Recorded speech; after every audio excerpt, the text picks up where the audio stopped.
Hi friends, in this campaign I'll be establishing a Battanian mercenary clan. The main objective is to protect our lands from foreign invaders, mainly the Vlandians from the west and the Sturgians from the northeast.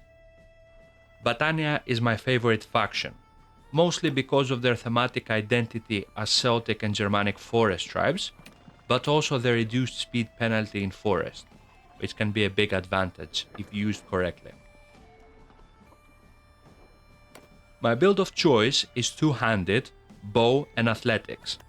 I avoid social and intelligence points early on, as combat stats are what keeps you alive.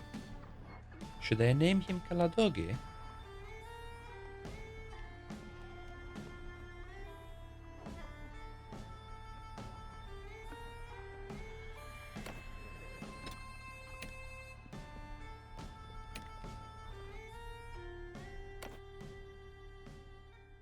As soon as player creation is done, I head straight to the training area for a couple of days until I hit level 100 on my combat stats. My justification? My character wasn't born yesterday. He's been alive all this time, and those level 100 stats reflect that. Plus, it makes the early game a bit more enjoyable to watch. After that, we head to Marunath, where I recruit some mercenaries and some Battanian volunteers for our first fight.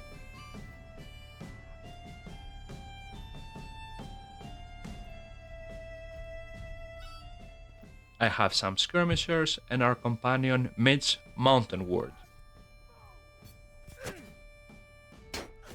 I let the looters come to us, and I use the engage command to keep our troops fighting in formation. If you use charge, some of your men end up turning their backs to enemies while chasing a different target. As you can see, I'm running the realistic battle mode, RBM, an older version of it, and I keep the posture system on. It slows down large battles in a good way, since troops cannot just spam their shield defense indefinitely.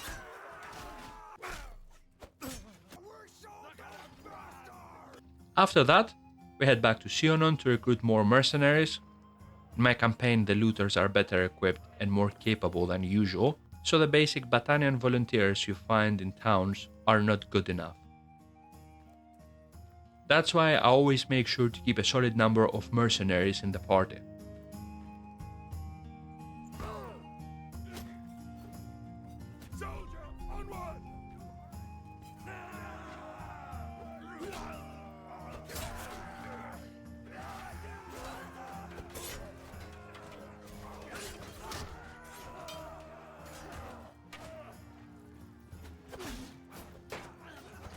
We are clearing them out without many casualties.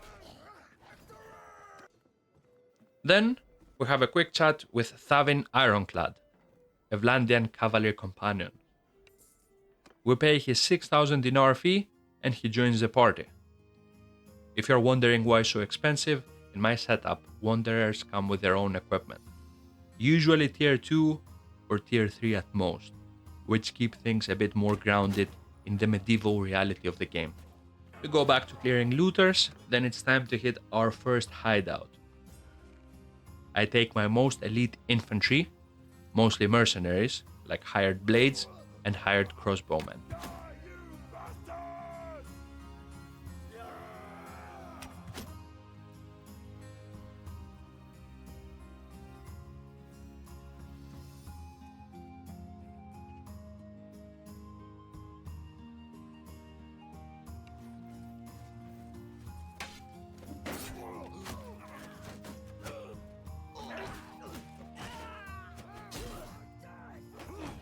The bandits don't put much of a fight, and we clear the hideout without any losses. After that, I pick up a southern longbow with 130 pounds of draw weight and some 80-gram arrows for extra damage. I also swap my helmet for a sturdier one with some neck protection. Then we make our way to Vlandian lands for the Revolt tournament. The prize for our bracket is a pair of heavy mail mittens. And before you ask, no, we won't be fighting any lords. We are the opening event. Lords only compete in the main bracket against warriors of renown, while we fight with the peasants to warm up the crowd.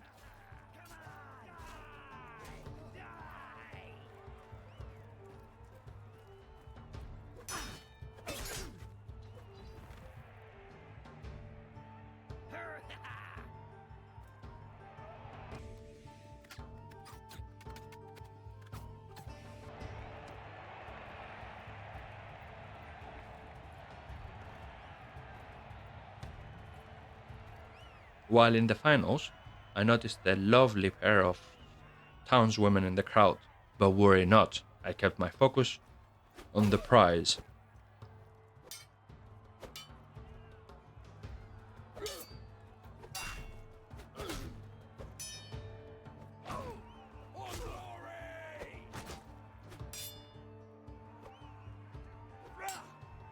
The Vlandian footman tried to be a hero, but he was no match for the bear of Maruna.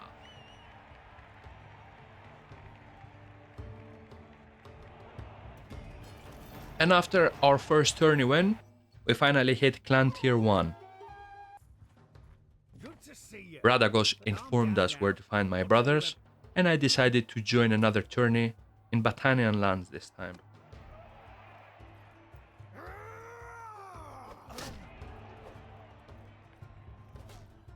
Tourneys are conducted with blunt weapons, but I'm not sure if these two archers will be ever getting up again.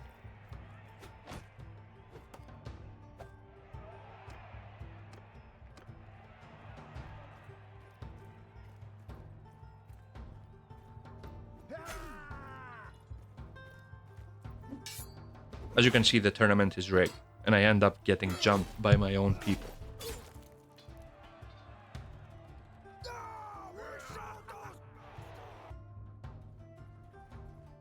We then proceed to clear the hideout where my brothers are kept.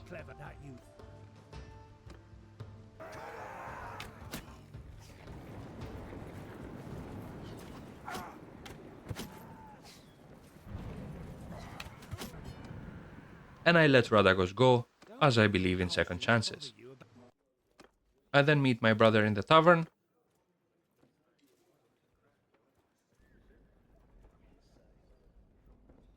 and I end up employing 4 caravan guards for 3,500 dinars, which is not that bad. From there, we travel to Sionon and enlist as a mercenary clan for the Battanian kingdom, at 162 dinars per influence. This is how we'll be funding our clan's expansion. We then proceed to go south, to Sharas, where another tourney was taking place.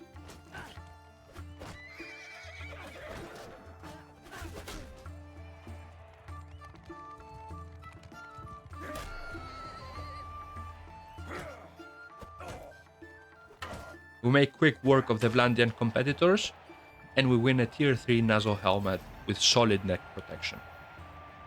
After some time as a mercenary, the Vlandians and the Western Empire declare war on us. We make haste for Hertogia Castle, which was being sieged by an Imperial Lord named Apis. Ha! Like a dog's name. Anyway, the siege was heavily outnumbered, so we decided to raid and pillage some Imperial villages to send the message.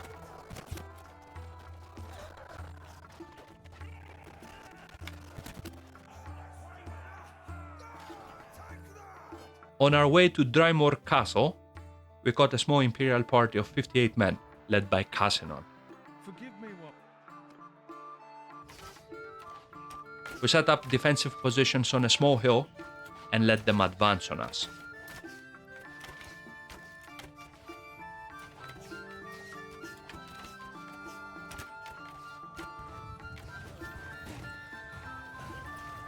I must have had a strong breakfast that day, because my shots were finding their mark.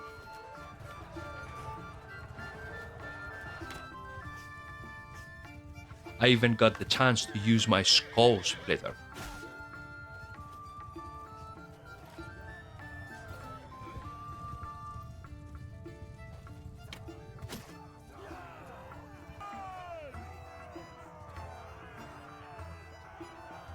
We took Cassinon prisoner, and I offered him his freedom in exchange for joining our clan. Not long after, we went to Vlandian lands to pillage and raid some innocent peasants.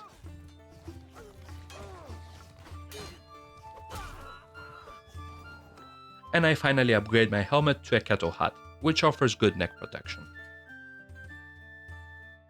Shortly after, we pick up a Highland tartan and a long Falx to complete our battle gear.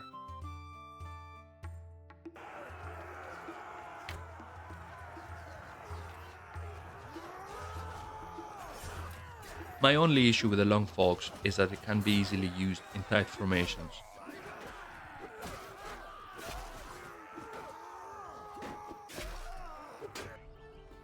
While pillaging Talivel, my scouts warned us that 3 Vlandian lords were riding from the west. So we slipped into the forest where we have the tactical and speed advantage, and we withdrew north. After a day or two, we spotted Aldrich's army marching towards Drymore Castle.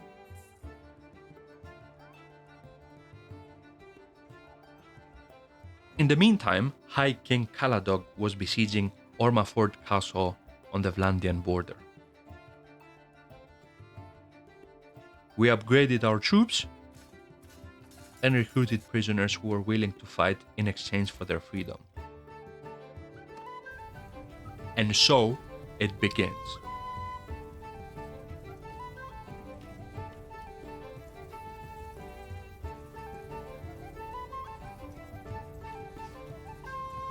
We attacked the castle from the west with ladders.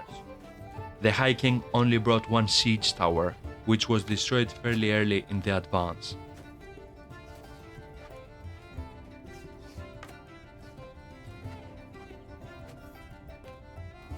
But Ormaford's walls were tall, and its small garrison well positioned to defend them.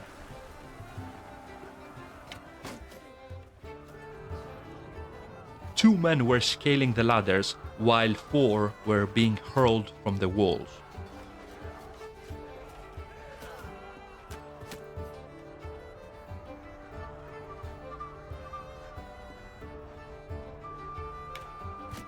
Without a battering ram, breaking the main gates would take days. So I took my men and rode out to scout Aldrich's position. We garrisoned ourselves in Drymore Castle, expecting Aldrich to march on us. And so he did, though not for long. Aldrich had left Aster Castle with a garrison of only 200 men. Caladog, cunning as a fox, knew it and marched swiftly. We rode to join him, should Aldrich dare to attack the siege camp.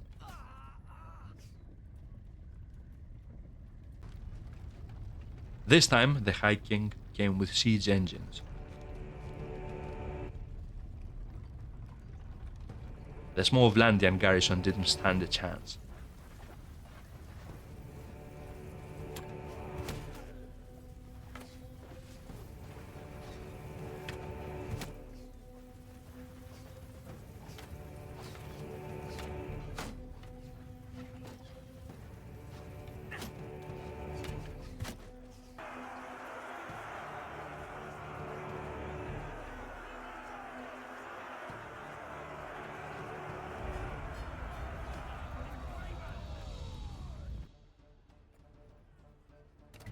The High King himself thanked us for our service.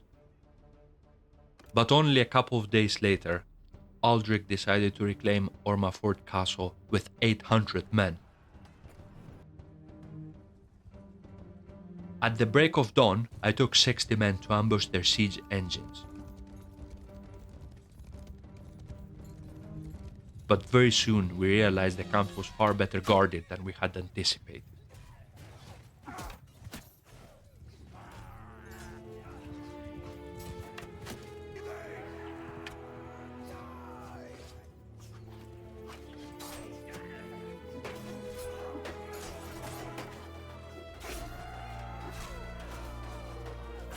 I nearly lost my life in the assault.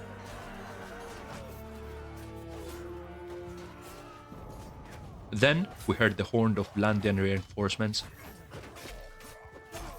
and I called a tactical retreat back to the castle.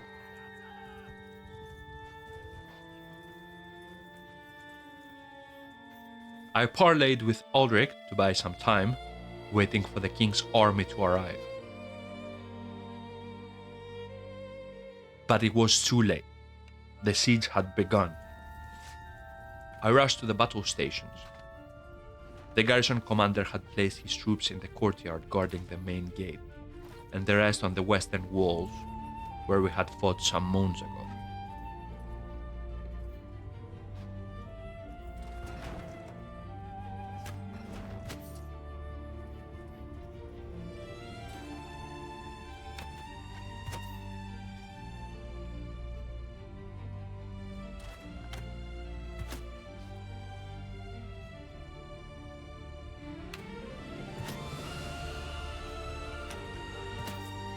I did what I do best. Put arrows through Vlandian skulls.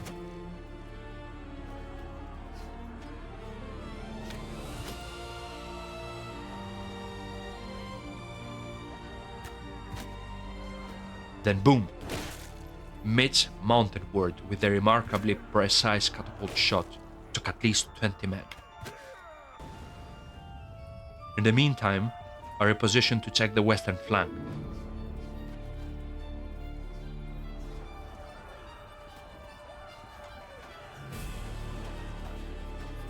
Countless hordes of Vlandian infantry waiting for their turn to scale the ladders.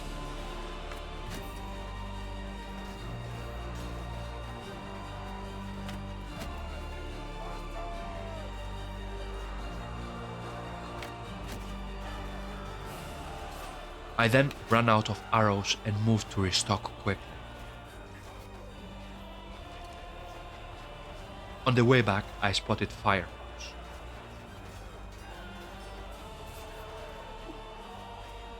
Bingo.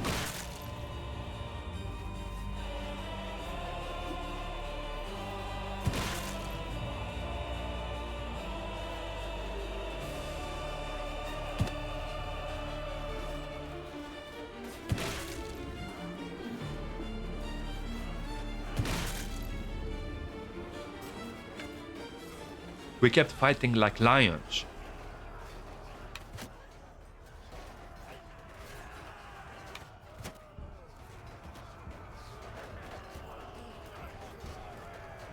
Until we saw countless reinforcements pouring in from the western flank.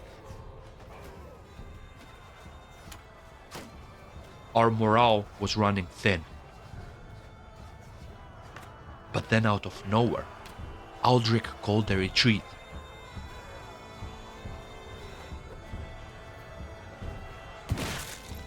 And then it dawned on us.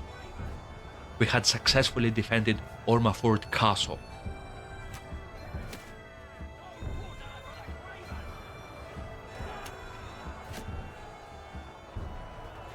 The men were screaming, bashing their shields, roaring, we had won. We only took 57 losses. Mitch had slain over 20 men from the catapult, and Vortherd another 18. Our mercenary macemen and seasoned wolves had many confirmed kills to their name. Our first defense could not have gone any better. Anthony, Calatild, and Aldrich were my prisoners. I quickly checked who their friends and enemies were, and then I took action. This would send a message to the invading Vlandian lords. Battania is not to be shared.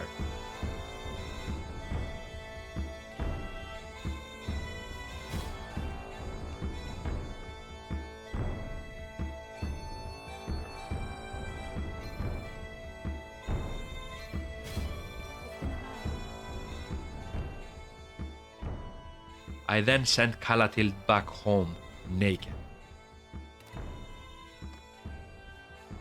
From there, we freed some Fian champions who happily joined our party.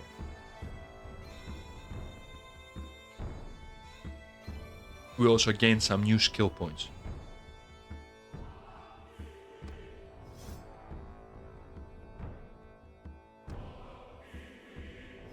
And then I decided to bring an engineer into the party. since we are fighting sieges now.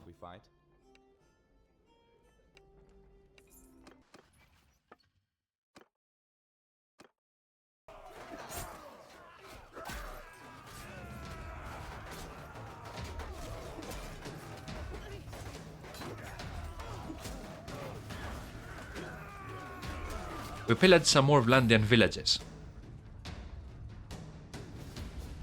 Then I noticed Sturgia had split into two kingdoms under the new Grand Prince Godun. The kingdom of Breidbrodia had come to be. After many moons, war exhaustion hit our kingdom, and High King Caladog was forced to return Aster Castle and pay 500,000 dinars. This would set us back considerably. I thought the peacetime was a good opportunity to upgrade our troops' equipment.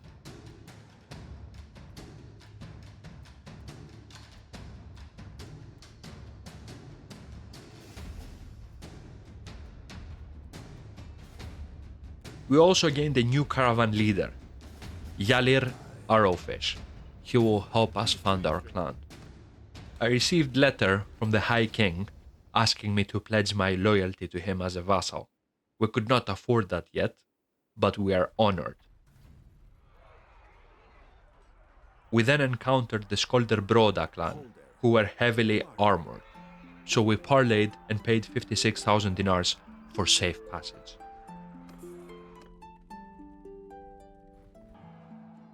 Niasen received a marriage proposal from friend Gyal, asking him to move to their ranks. Of course we declined, but it's a good omen. The Battanian nobility has taken notice of our worth. We took part in a short siege in the south against the Western Empire, and then they proposed peace shortly after, paying each clan 20,000 dinars in reparations. Many moons later, we received word that Sturgia was marching into Battania, and that the High King was ready to meet them on the field. We rode to join the king for the siege of Uthalaim Castle, but Grand Prince Ragavant arrived first with an army of 2,000 men strong. Ragavant and his elite Druzinic cavalry broke through the Battanian camp and captured the king himself. We rode to Sionon quickly to warn the town of the approaching army, but the Grand Prince was already at our gates. We quickly raised every man able to carry arms, for this siege would be one of survival. I rode out with a small cavalry unit to ambush their siege engines in hopes of sabotage. But we quickly realized these Easterners were not like Vlandians. They followed no code of honor, nor did they parley. For once, we Battanians were not the savages.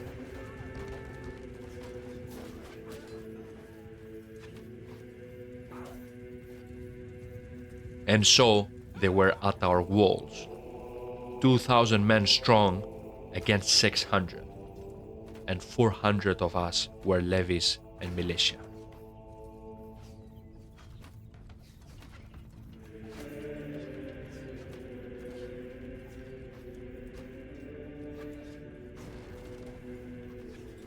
I made my way to the third watchtower over the main gate.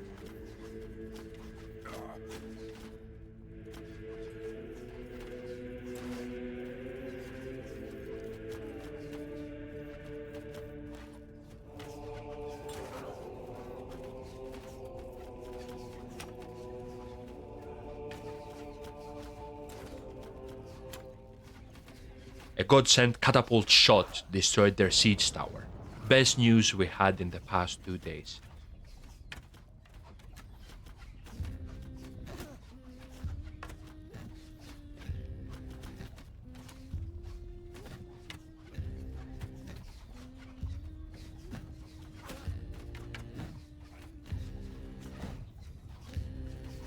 I took up arms on the baluster. This is quite fun.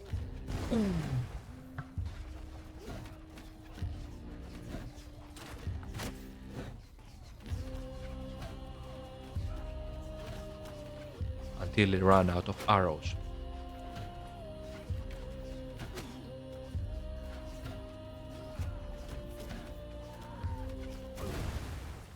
Us Battanians were forest people.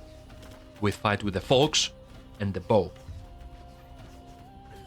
As long as we were to keep them outside our walls, our bowmen could cause serious damage. But the Sturgians would not be kept outside from wooden walls.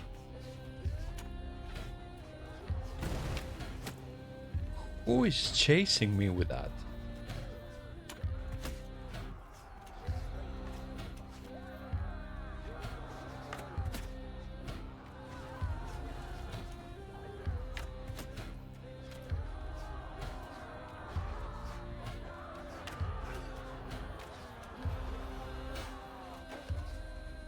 Oh yeah, time to drop some rocks. This will do work.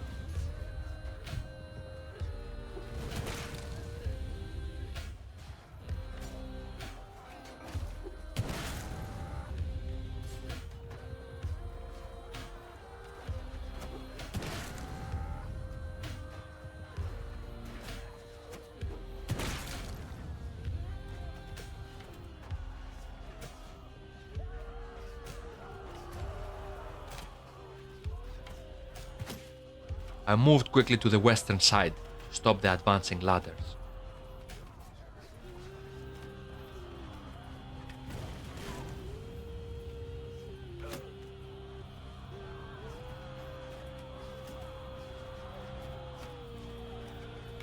I didn't have quality piercing arrows, nor a heavy draw longbow, so I wasn't doing any serious damage to the heavily armored infantry. I tried focusing their lighter armored troops, but I could sense it. Morale was low. We were no army. We didn't have any fiends. The High King took all the elite troops with him.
And then an arrow found its mark. And I got wounded. The men kept fighting. Mitch was not doing great on the catapult, I heard. But he kept fighting.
The siege was lost and we were captured.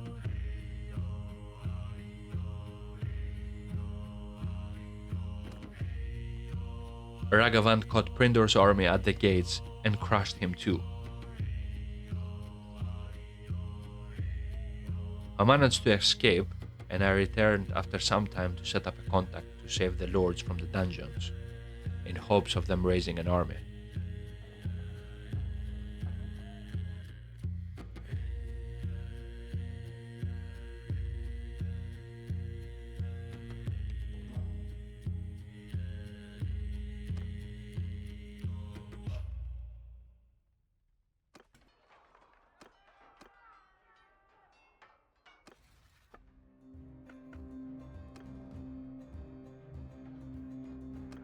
I heard Ergion had plenty of men waiting for his call to arms.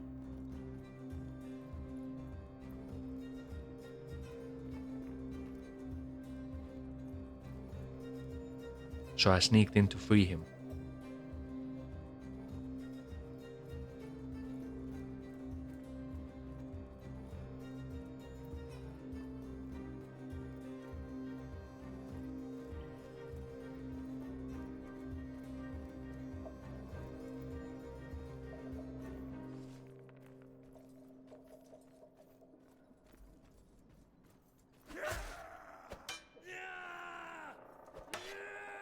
But I wasn't very well prepared for the task.